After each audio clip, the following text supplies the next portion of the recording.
Hello and welcome to this B4 Business Brunch. My name is Leon Arnold and I'm a corporate partner at the Oxford office of Freeths. I'm joined by two of my colleagues and also someone that we work very closely with, James Pitt from James Cooper Creston. Today we're going to talk about what we've seen over the last 12 months or so, but as importantly, look forward to what we think will be happening in the Oxfordshire business market in the next 12 months. So I'm going to ask each of the panelists to introduce themselves. Phil, would you like to start? Yeah, hi everybody. My name is Phil Gray. I'm a partner in the real estate team at Freeths. My focus is primarily advising corporate occupiers on their business property requirements and also advising landlords on managing their investment portfolios. Perfect. Rebecca? Yep. Hello, everybody. I'm Rebecca Howlett. I'm a partner in the commercial department of Freeths, and I deal with a wide range of commercial matters, such as supply chain and outsourcing agreements, essentially any agreements that a business needs when contracting with a third party, be that suppliers or customers. And I also have a heavy emphasis on IP and brands and building growth strategies. Last and by no means least, James. Thanks, Leon. Hi, everybody. My name's James Pitt. I'm an audit and insurance partner here at James Cooper Creston. We are a regional firm that provide local, national and international accounting, tax and general advice to businesses. And we work with a range of clients from owner-managed businesses, early-stage technology companies and international businesses in a wide range of sectors, so technology, manufacturing, high-end engineering and not-for-profit organisations. Thank you. Great. So for my sins, I'm a corporate partner. I advise local and national companies on transactions, as well as joint ventures, corporate governance, fundraising. Some businesses have not been able to trade. Others have found trading very difficult. We've all had to adapt to new working practices. Working from home has become normal. And I think, in amongst all of that, we've also had Brexit. So I think I'm going to invite each of you to just talk about what you've seen over the last 12 months, but also what we're expecting to see in the next 12 months or so. Should we keep to the same order? Phil, talk about all things real estate, please. Yeah, absolutely, without trying to keep everybody awake.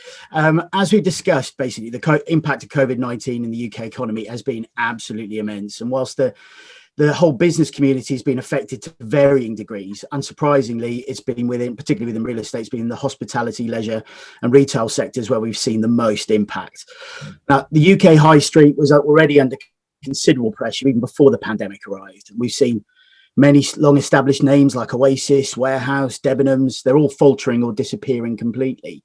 Arcadia, in particular, collapsed with debts of, I think it was about 750 million, according to Deloitte, with stores being wound down. And for me, it was also notable that the online brand Boohoo didn't take any physical stores following picking up Dotty P, Wallace and Burton, which I thought was a bit of a kick in the teeth for the high street, but to be honest with you, not totally unsurprising. Also, according to UK hospitality, turnover across the hospitality sector fell by something like 72 billion, I think it was last year, about 200 million in lost sales. So for real estate, that has ultimately led to, I think the figure I saw was 3 billion in unsettled rent accumulating in just the hospitality sector by the end of March. Now, as the visitor economy is key, as a key sector to Oxford, the impact of COVID on retail and hospitality will definitely resonate on our doorstep, and we'll see some visible changes. But however, like all economic change over the past year, this will have created opportunities as well as disadvantages for landlords and tenants. While some tenants have found themselves stuck in difficulties, others have managed to achieve re-gears of their lease terms. One client of mine, in particular, in the retail sector, in fact, has agreed a silly amount of rent reviews last year by a mixture of offering extensions to their leases or removing break rights from their leases and proactively planning for their future, but at the same time giving landlords some certainty where perhaps some of its other parts of its portfolio may be getting exposed. Also, over the past year, most property lawyers would have come across drafting different kinds of rent concession letters, whether it's a period of rent deferral, maybe a fixed rent-free or a rolling rent-free during periods of lockdown, and also many flipping. And this, I think, might be something that we see in the future, flipping from a fixed rent model to a turnover rent, or maybe a hybrid of the two. However, just before I wrap up on that bit, one of I think the biggest factors of the past year that's effectively been one of the biggest impacts on the real estate sector has been this moratorium on landlords' ability to seek repossession of its properties due to its defaulting tenants. So, in a bid to save businesses during this period, the government I say swiftly left, but it kind of got there in the end of actually substantially reducing the ability of a landlord to recover possession of its properties. Essentially, the government changes meant that landlords can't forfeit a lease for non-payment of rent, and they also can't send in the bailiffs either. The date that the landlord's gloves can effectively come off and take some action for non-paying tenants has changed multiple times during the past year. Currently set at 31st of March, but I think that will change. I think we'll see an extension of that, or perhaps just an extension for certain sectors. But the moratorium, it's really strained landlord and tenant relationships, and how certain parties have behaved during this period is going to be remembered for years to come. I'm sure of it, particularly when some tenants have just gone silent on their landlords and potentially taken advantage of the situation when they could have feasibly paid some or perhaps all of their rent. Yeah. I mean, one question I had, Phil, was working from home. We're used to going into the office, and hopefully we will be soon, but what impact do you think that has had and will have on the client work you're doing? Well, it's a bit of a tough one, actually. I think that a lot of office tenants are currently evaluating their own business needs for their office space, assessing productivity data. I know most businesses are doing the same, and looking at how people have worked at home over this past year, and watching what other similar businesses do. And also what might come back on, what prime office stock might come back onto the market for a myriad of reasons, perhaps when this moratorium lifts, for example. And then I genuinely think we'll see a musical chairs merry-go-round of office moves as businesses relocate, reconfigure their space to be perhaps more appropriate for their current needs, downsize or upsize according to their needs at an appropriate lease exit points. Ultimately, though, I see the incorporation within our offices of more space for collaboration, less concern to provide a desk for everybody. I think Lloyd's came out and said, I think after about 80% of their staff voted to work from home, they came and said they were going to perhaps reduce their square footage by about 20%. Yeah. But on the other hand, the chief exec of Goldman Sachs, when asked if working from home was the new normal, responded that it was an absolute aberration. Yeah. I do see that agile working, there's been this acceleration during the past year, and it's about people taking stock about what they need for their talent and for what they need to keep hold of them and to attract new talent. With mundane work done here, where I'm currently sat at home, and more collaboration, socializing, and building of a culture done in the office. I think that's right, and I think we are all quite lucky to be working in the Oxfordshire economy. That is probably more robust and I guess just entrepreneurial than other parts of the country. What are you seeing in terms of the demand for space? Are rentals still holding up? Is it still difficult to get the right place? I think we are short of some good office stock. I do think, though, that the fact that some properties may come back onto the market, perhaps when this landlord's moratorium lifts, depending on how those landlords act, I suspect that might be something. Now, what I do see, though, is there is a massive shortage of space for the lab and high-tech manufacturing sectors. And it was interesting. I saw an excellent presentation by the States Gazette the other day. I think it was Charles Roten-Lee of Savills mentioning we have a 1% occupancy rate in lab space and life sciences. And also the requirement for space has lifted over the years. So I think about 5 or 6 years ago, he said 30,000 square foot is what a typical business like that would need. Now they're looking at more than 100,000 square foot. Right. Okay. There is definitely, though, some lovely idea in the pipeline. Some looking at the established parks like Oxford North, Milton, Harwell, and Oxford Science Park's got some great things in the pipeline. But I do think perhaps repurposing of space. So the retail units, these massive retail units that like an inside of a Debenhams, or would be perfect for some of these lab space businesses because of the fabric of the building. And also I see a big change to the high street coming forward as well, and how we use that as a society. So it looks like you're going to have a busy time going forward. Really looking forward to it. You've got to look at it with an optimistic mind. After what we've been through this past year, I think that it will be a turbulent few years, absolutely. But people seeing opportunity, that's where I think we'll score highly. Brilliant. Well, thanks for that, Phil. James, over to you. What are you seeing at James Cooper Preston? Yeah, thanks, Leon. So I suppose over the past 12 months, what we've seen, I think, as Phil mentioned, the pandemic caused lots of uncertainty and chaos, I think, for the first few months, and pretty much the first few months we were, working with our clients and advising them on, what was happening in terms of the government support. I think, that they kind of came out piecemeal. Every day there seemed to be a new scheme that was being announced by the government. So I think, the businesses we worked with very much went into, cash preservation measures, and looked at their operations and didn't want to spend unnecessary cash. We're obviously concerned about making sure that they could continue their operations, and a lot of businesses in Oxfordshire were quite fortunate in that they could get staff to work remotely, and I think that helped significantly. Other businesses had to obviously put in COVID secure measures so that staff could go into a safe working environment, but that took some time.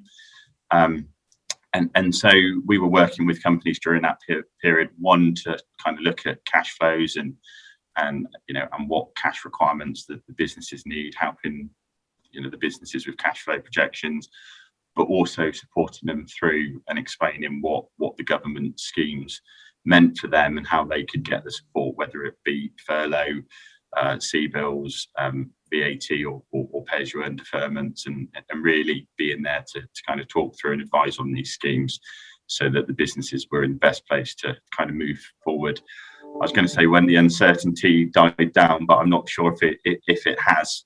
But then I think over the summer, what we did see some businesses that looked like they were going to do quite well. I don't want to say winners, because I'm not sure if anybody's really a winner during the pandemic, but certainly some businesses that were doing better than others. And there were certainly some sectors, as Phil mentioned, retail, hospitality and leisure, that were severely affected, and sadly continue to be fairly severely affected because of the current restrictions.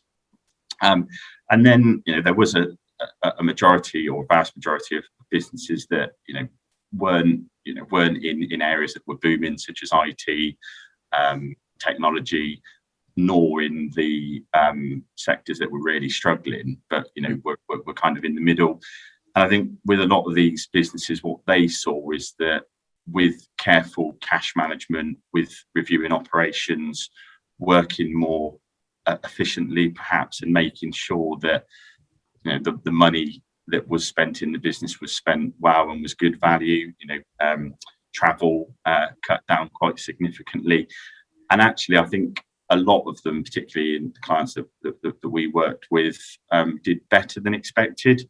So what we saw is kind of the end of the summer, probably less businesses use the furlough scheme, and then start to really think about their future plans. So initially during the pandemic, businesses paused all kind of investment plans or growth plans, whether it's fundraising or recruitment.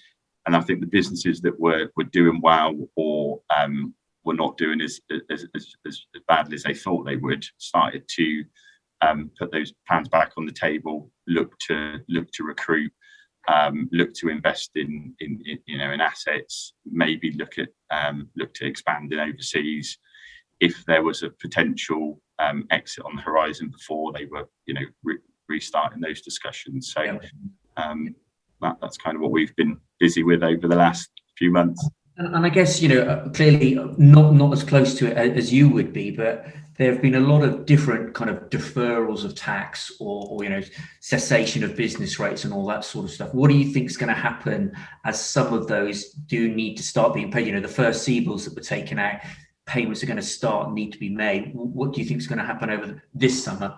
Yeah, well, I think obviously the next 6 months are quite key, as Phil mentioned. There's been lots of deferments of rents, but also other taxes, VAT liabilities. A lot of the CBILS that were taken early on in the pandemic are going to start needing to be repaid in the next few months, subject to various extensions, etc. And so I think for those companies that perhaps are, doing better than expected, part of that will be where they've potentially deferred some costs, push some liabilities back, and they will need to be repaid at some point. So I think that there needs to be a focus on cash management, making sure that businesses have robust forecasts so they can identify their cash needs over the next 6 months. And then obviously we've mentioned Brexit briefly. That caused further disruption over the festive period, and a lot of businesses now are coming to us to ask what VAT implications, duties, etc., and administration that they need to be considering in post Brexit. So lots going on, and lots to be helping our clients with. Absolutely. I mean, Brexit might be a good excuse, if we need one, to get Rebecca involved. Rebecca, do you want to just talk us through what you've been experiencing? Yeah, thank you very much, Leon. So what I'm saying is that supply chains have been really, really tested over this past year, and it remains a big issue for our clients. And unsurprisingly, as you said, Leon, Brexit has brought about significant contractual changes. We've been considering protections for our clients in relation to import, export duties, and also delays. The key thing that I'm advising on a lot is allocation of risk in relation to matters which remain uncertain. I mean, even in light of the UK-EU Trade and Cooperation Agreement, there will still be many uncertainties. So we're thinking about what sort of things will make it more or less expensive for our clients as a result of Brexit. And key considerations here are things such as visas, customs agents. And even if you haven't worked with a custom agent previously, you're going to need to start to working with them now if you're dealing cross-border. Exchange rate uplifts. And even with the trade agreement in place, as we all know, is still in an uncertain place anyway. So it is likely that there will be movement on exchange rates. And more often than not, we find that these costs will lie with the supplier and the risk will be with the supplier unless we move them across in the contract. And at the moment, I mean, even though we have in place simplified custom checks, the reality is that there are still delays at borders, and the post-Brexit world means it will be harder to get goods across borders. So at the moment, we're building this into our contracts. We're talking to our clients about the impact any delays will have on them and on their supply chains. And an idea of the things that I'm exploring with clients at the moment are, what if your goods are kept at the border as a result of delays? How on earth are you going to handle that? What does your contract say? And if you haven't got a contract in place and you're negotiating one, then build mitigations into those contracts that you're currently negotiating.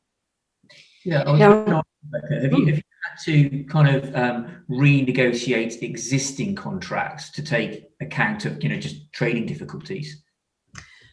With existing contracts, there are provisions in place in the legislation, which means that there aren't any changes that are required.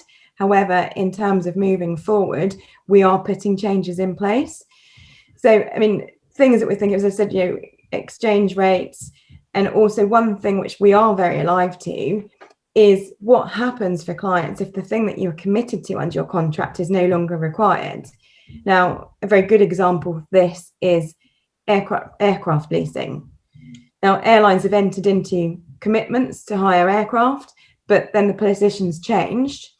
They no longer need the aircraft because there's no travel or significant reduction in travel. So what do clients do here? How do they get out of the contract? And then when you say, if you've already got a contract in place, what can you do if those mitigations haven't been put in? And actually, the reality is that there's only one thing to do, and that's to buy your way out of the contract. Have those conversations, start talking about it, say, this is the reality. We don't need these goods.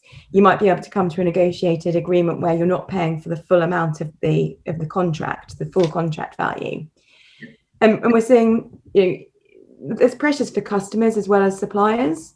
For customers, they're going to be tied into time periods under which they have to supply. But if they don't need that product, then they need to be able to navigate their way out the contract.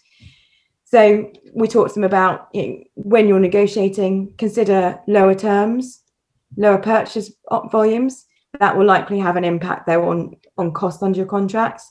Can you build any break options? And essentially, if you can't be confident in the demand, then you need to have this flexibility. And then conversely, if you're a supplier, think about what you need to do when life becomes hard. Do you have a plan B? Have you diversified your supply chain?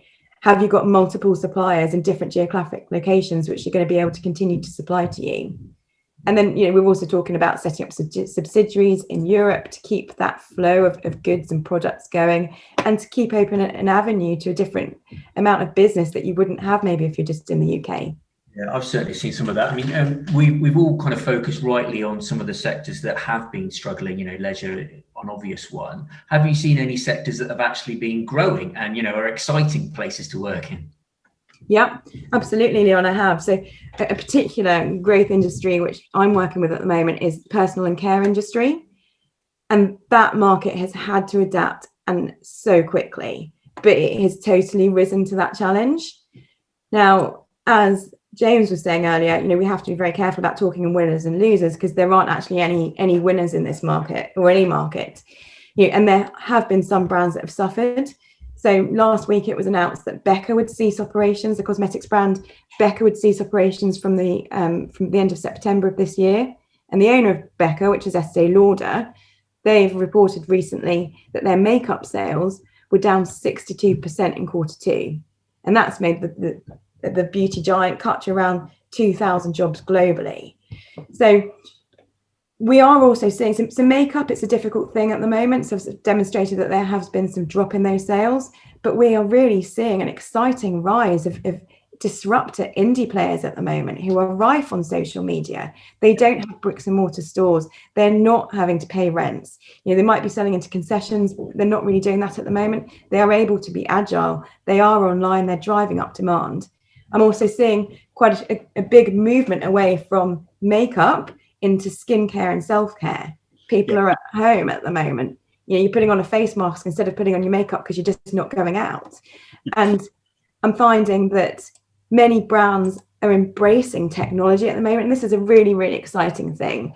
Embracing technology to enable them to carry out online skincare assessments. So if you've got a beautician that you haven't been able to go to see recently, then they can provide you with an assessment online. Also, you can choose your foundation online with lots of tech products that help you color match the exact match to your skincare. So, and I think, Phil, you touched on this earlier. I think we're finding that the more flexible you are, the better.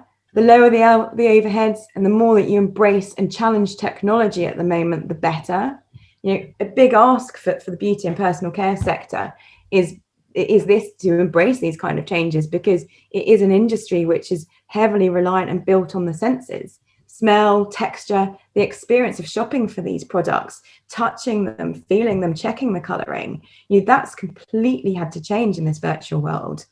But many in the sector are proving that it is just as possible and have risen to the challenge.